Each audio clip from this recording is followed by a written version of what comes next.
নমস্কার, শুভ সন্ধ্যা। আমি মীনাক্ষী, চোখ রাখছি মুহূর্তের খবরে।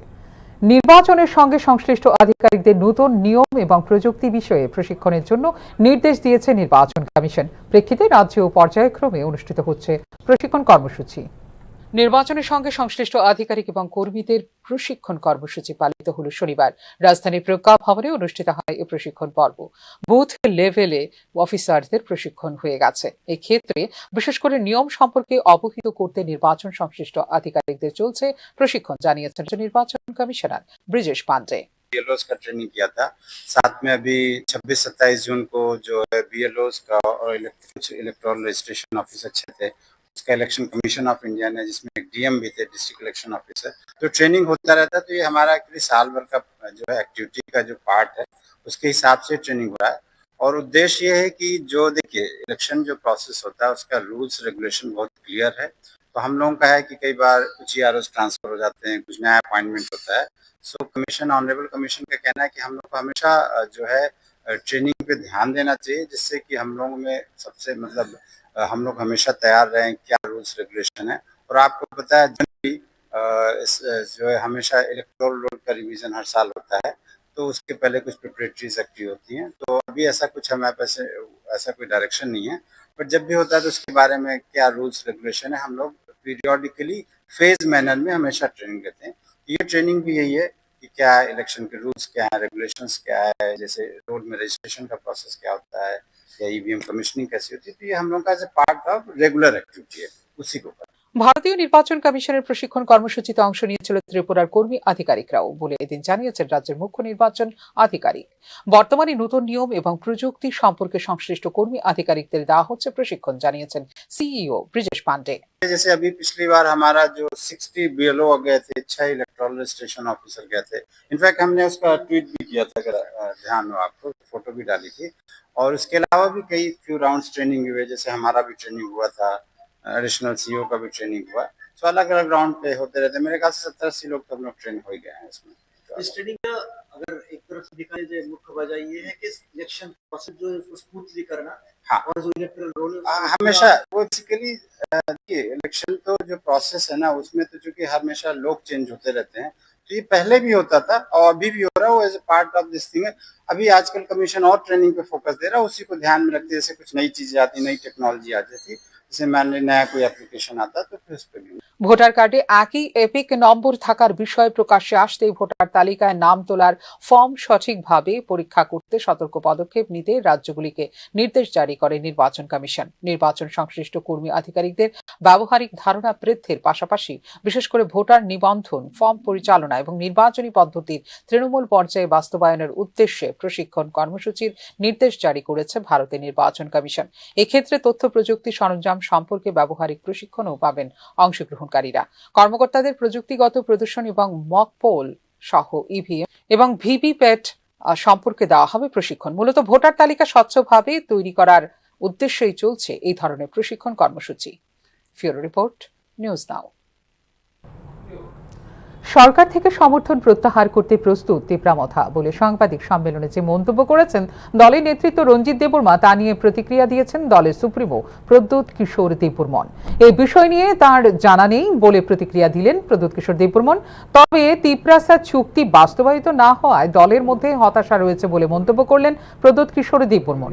এই হতাশা থেকে হয়তো সরকার থেকে সমর্থন প্রত্যাহারের মন্তব্য করা হয়েছে বলে প্রতিক্রিয়া দিলেন প্রদ্যোৎ কিশোর দেববর্মন।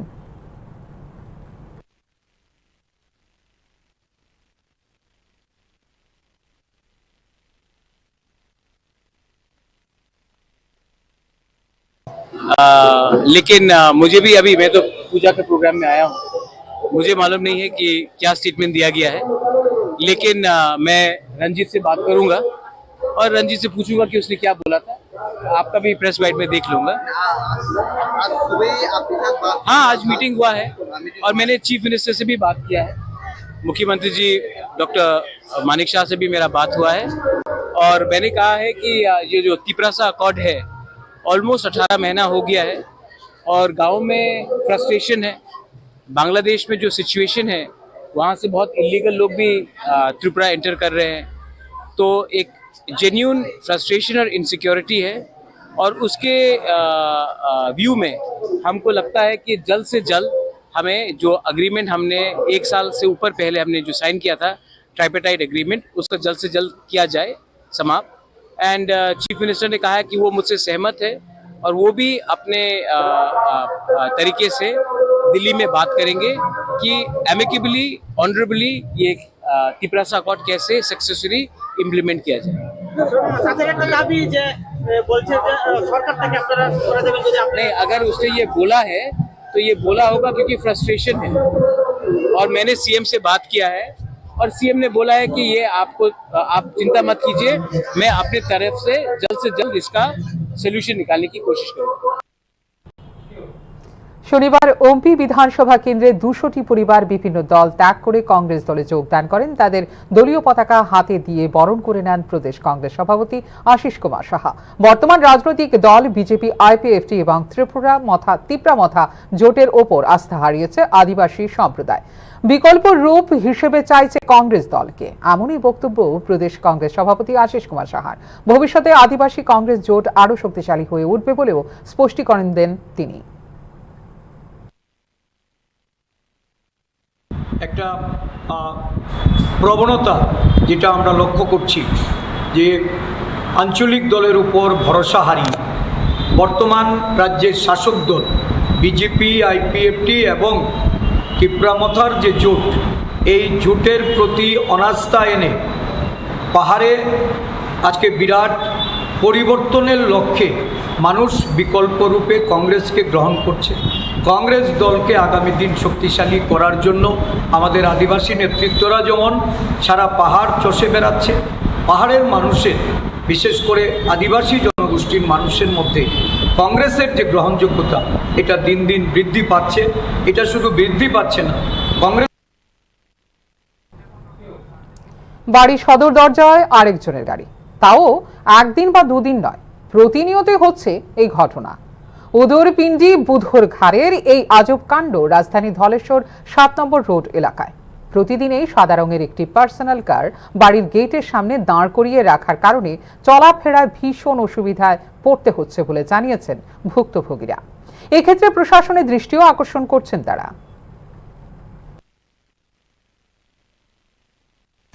এই গাড়িগুলো কে রাখছে আপনার বাড়ির সামনে? ডেলি তো এরকম ভাবে রেখে যা খুব অসুবিধা হইতেছে। এখন আপনার গাড়ির গেট কি বন্ধ একদম? গেট তো খোলা আছে কিন্তু আপ ডাউন করতে পারতেছে না, বাইক নিতে পারতেছি না, স্কুটি নিতে পারতেছি না। প্রায় সময় এরকম ভাবে গাড়ি রেখে দিয়ে রাত্রেবেলায় মানে একটা আড্ডা, গমের মগের আড্ডা, এরকম ভাবে উশৃঙ্খল করতেছে। কিভাবে থাকুন এই পাড়ার মধ্যে? তো আপনারা কারো জানাইছেন? না, পুলিশ তো জানানো হয়েছে না, জানানো হচ্ছে না। দেখি কোন জায়গা এটা? ধলেশ্বর।